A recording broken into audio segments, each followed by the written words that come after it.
we have an extraordinary tool for prevention of cervical cancer, which is this vaccine. So unfortunately, we still have not reached the populations that need it the most, which are the populations in the low-income countries or even many middle-income countries because of a series of barriers to implementation. So, but the potential of this vaccine is enormous because there are more than almost 300,000 deaths every year from this disease, and most of it could be prevented with this vaccine. The price of the HPV vaccine is a key barrier to the implementation of vaccination programs. What are the initiatives to reduce the cost of the vaccine? Well, there are different things. One of them, first of all, the vaccines started at an extremely high price, and they still are at very high prices in developed countries. In Latin America, fortunately, there is a mechanism through the WHO regional office, the Pan American Health Organization, where there is a negotiation with the companies to purchase the vaccine for all the region, for the entire region. So it's a mass purchase of vaccines. And the price has gone down enormously, I mean, from more than $100 to under $10 now. So that's thanks to this type of purchasing mechanism.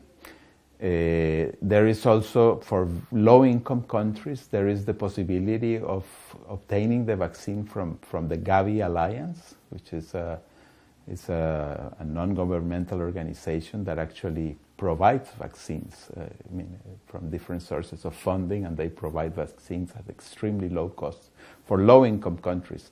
But really, not many countries qualify as really low income. There are many countries that are low income but still cannot afford the vaccine.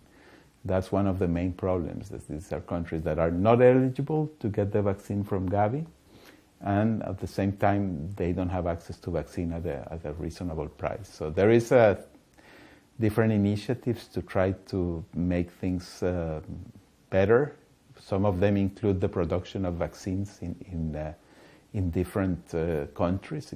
For example, in India, in China, there are vaccines that are under development.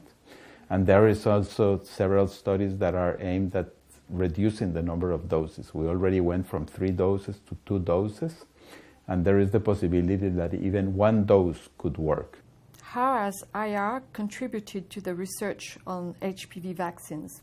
IARC has worked for many years on HPV research. From the very beginning, we did many of the studies that led to the discovery of the association between HPV and cervical cancer and also other cancers. And we have also participated in vaccine development, vaccine trials.